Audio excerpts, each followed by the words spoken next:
Alright, all you video gamers, welcome to yet another 8-bit animated smashtastic edition of the DJ Smokey's True Video Game Stories. And with a title like that, we decided to go with a video game none other than Super Smash Flash 2.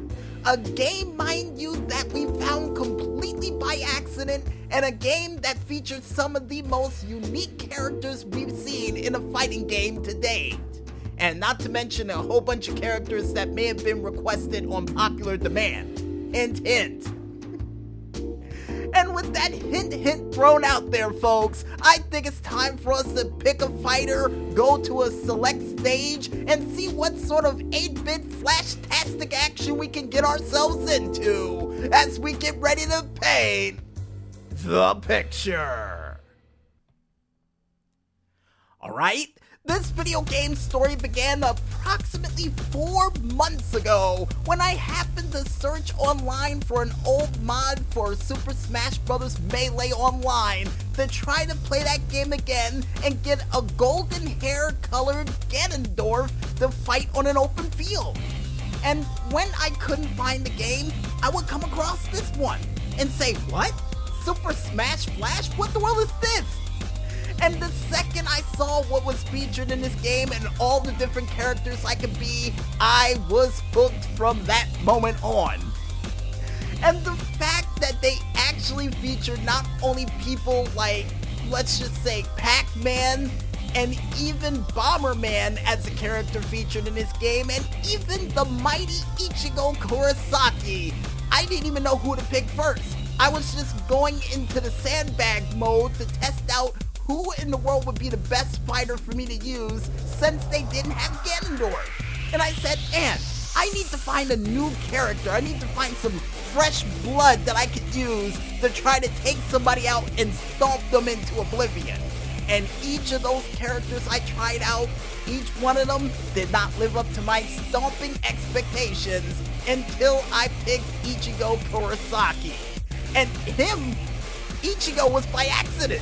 I picked him and I said, there's no way I could be able to knock somebody off the stage with this. And when I threw somebody out and did the forward slash in the air with them, for some strange reason, when they hit the tip of the sword, they fell down like a stone and just got knocked out. So I said, yeah, I'm gonna pick him. That's my guy. And to further test the impressive strength of Ichigo Kurosaki during this game, I decided to do the story mode version of this game, or the classic ladder mode that they would have for Super Smash Bros. And during this ladder mode, while making my way through, collecting Pokeballs, getting lucky and getting a Ho-Oh to start stuff off with, I would be able to do a couple of the classic attacks I would see in episodes of Bleach Pass, including the Resolve attack that he would do, the Flash Step attack that I would do to knock out one of the Waddle Dees into oblivion in one of the stages I fought in, and would even be able to take out Zero Suit Samus with a helicopter move with the sword, actually knocking her up to the upper part of the level for her face to smash directly into the television set. Or computer screen, because I actually had it hooked up to the TV to see all the action on a bigger TV screen than I would for the computer. And when that happened, I started laughing because it made a miniature crack sound when she hit, and she didn't even make a sound when she died. But all of those KOs would pale in comparison the second when I fought against Giant Yoshi during this ladder mode. And the reason why it was, folks, because I had none other than Bomberman and Sora, because why not, as partners to try to take out the giant oversized beast in the classic Mushroom Kingdom stage, which was harder to take him out than you would think, folks, because of those giant oversized blocks that prevent you from smashing people into the sky. But at the same time, Yoshi would have no problems. He would take his giant oversized head and take out both Bomberman and Sora the second the match started, leaving me and Yoshi in a one-on-one battle in this arena, trying to take each other out with my health at 150 and Yoshi's health at 435. Now, if you're wondering at home why Yoshi's health was so high and I couldn't eliminate him, still was figuring out the controls for Ichigo while doing this fight.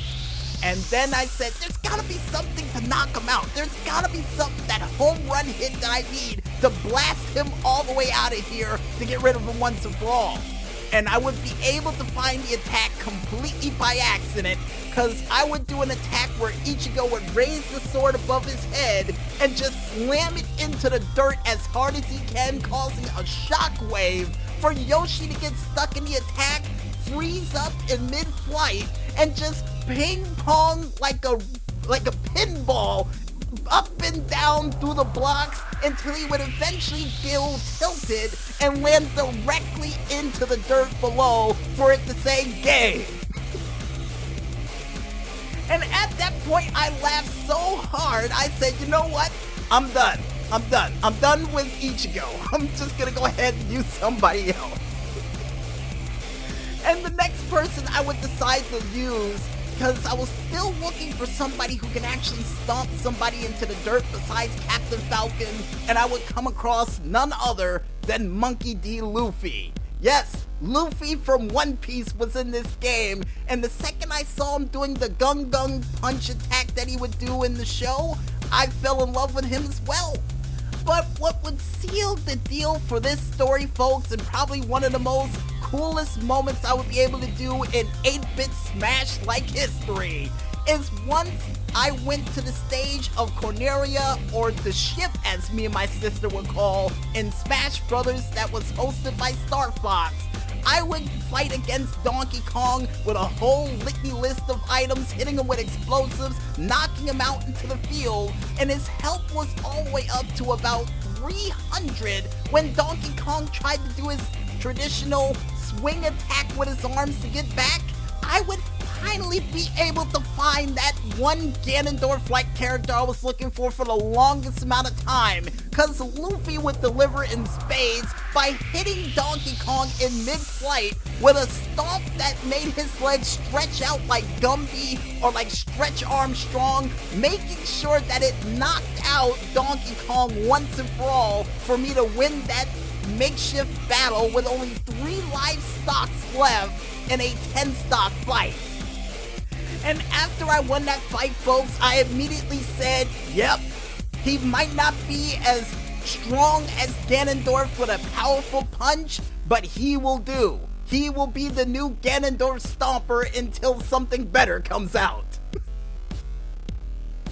And with that said, folks, wraps it up for yet another 8-bit animated Smashtastic edition of the DJ Smokey's True Video Game Stories. And with that, we'll be back with more right after this. So stay tuned.